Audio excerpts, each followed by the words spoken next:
Today I'm going to talk about the bullet hell shooter that is almost always in any top 5 list, which is Mushihimesama.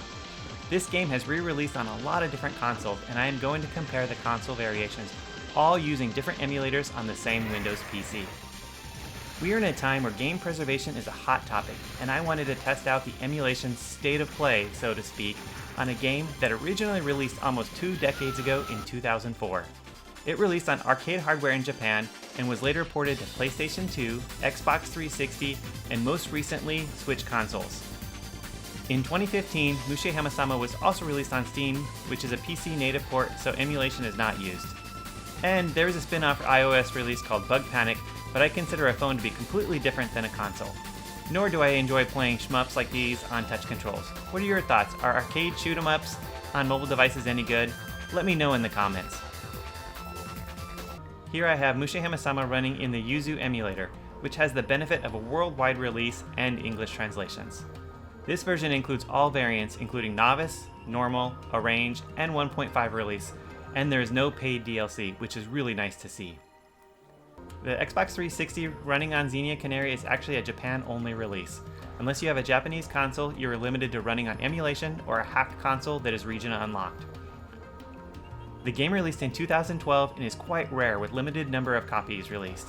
I've seen mixed data, with some sites saying 20,000 and others saying 50,000 copies.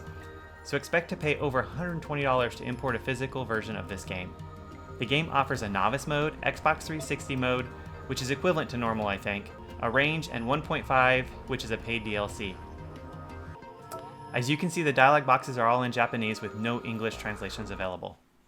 I'm also playing the PlayStation 2 release on PCSX2, and this is by far the lowest quality release. This was released in 2005 as Japan only. There's no music in the main menu and only 2 options to either play arcade or arrange. I've also downloaded the ROM dump, which I will be using the FinalBurn Neo emulator. I chose this emulator because it had the most options for CPU speed, blitter delay, and to get more closer experience to the original arcade. Also, I tried some other MAME emulators, and they all seem to have some screen tearing, which I didn't get with FinalBurn Neo. I am not going to cover the emulator setup in this video, but I will upload a part 2 video going over the emulation setup for the 4 variants, so look for the link at the end of this video if you are interested. Again, I am using emulation for all gameplay, and this video is for educational purposes only. Go ahead and leave a comment, as I do read all of them and I try to respond, but I do know this game is easily playable on Steam and offers additional DLC and a downloadable soundtrack. In fact, I have bought the Steam release. However, I think the interesting part of this video is to compare how they play on emulation, and at the end of the video I will give my thoughts on which release and emulator plays it best. Sit back and I hope you enjoy the video.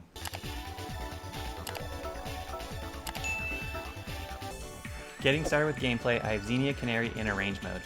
I'm showing the different emulators here one at a time to give you an idea of the gameplay, in which all 4 systems play pretty much the same, as the story remained the same across the different ports. Mushihimesama translates to Bug Princess. As a female protagonist, you are on a flying insect dodging these purple bullets, collecting power-ups and amber gems, while shooting down enemy insects and plants to get deeper into forests, deserts, and swamps. The princess is trying to save her people from sickness, flying on the golden beetle to fight the final boss, which is an insect, and ultimately meets up with another boy she met when she was very little.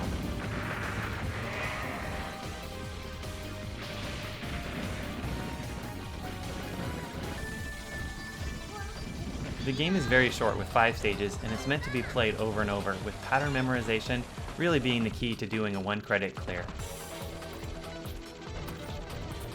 Here is the stage 1 boss, which is some type of beetle that shoots bullets from its antenna, and after blasting it out of its shell, I can defeat this boss.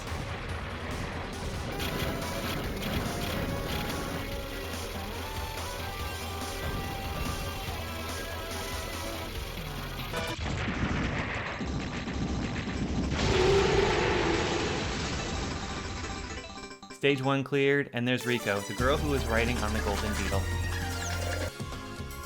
Stage 2 is called the Rust Storm, and it takes place in the desert. Here's a side-by-side comparison of Xenia Canary and the Yuzu emulator. Enemies and power-ups appear almost identically.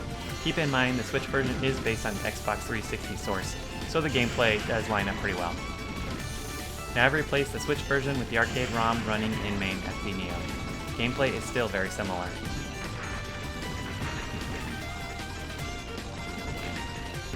Now comparing MAME to the PS2 version, which have releases about a year apart. And putting all 4 versions side by side, hopefully you're able to watch on a screen size where you can fully appreciate this comparison. This is a mid-stage scorpion boss which is pretty easy to defeat, and the strategy across all 4 versions is basically the same. Stay near the bottom and use your focus beam to do as much damage as possible before the boss starts releasing its purple bullets. And then dodge and keep shooting. Comparing the 4 versions, it's easy to see the Xenia version has the most slowdown, and the PCSX2 emulator runs the fastest. PS2 boss is already defeated, so I will zoom into the other 3 consoles, although Switch is almost done too. This leaves MAME and Xenia. Keep in mind that I have MAME FB Neo emulator running only at 47% CPU speed, otherwise it would probably be running the fastest. Comparing arcade emulation and Xbox 360 emulation, I still notice a high level of slowdown in Xenia. That has me wondering if the slowdown was part of the game itself or a side effect of using Xenia emulator. So I booted up the game on actual hardware and I want to do some comparisons.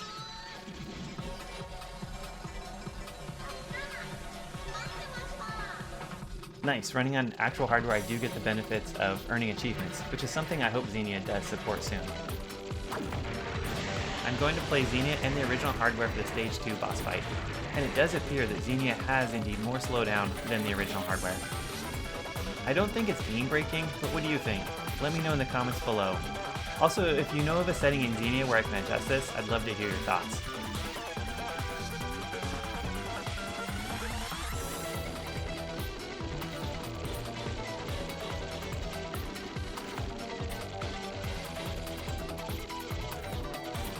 Now I'm on part 2 of the boss battle, and that got me thinking, how does the gameplay compare on both Xbox 360 and Nintendo Switch original hardware? Is the slowdown noticeable? Okay, honestly, I see absolutely no difference between these 2 consoles. Kudos to the Switch developers, because damn, I really can't see a difference.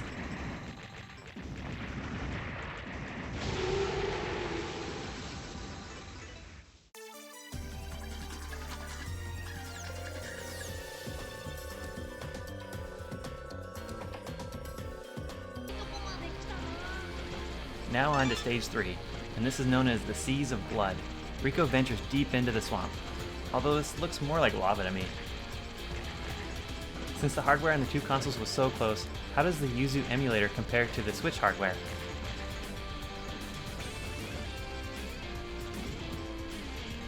Well, so far I can't see any slowdowns or notice graphic glitches, though this entire stage feels like one big boss fight.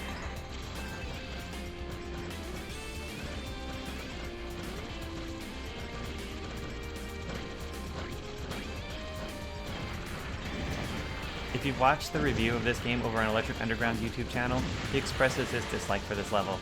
If you haven't watched his review, I highly recommend it, and his other reviews of various arcade shmups.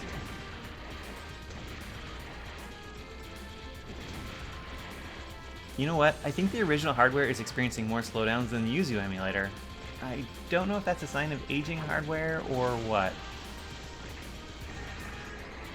In the end, what are my thoughts? Well, I think the Yuzu emulator ran the game the best, and maybe even a little bit better than the Switch hardware.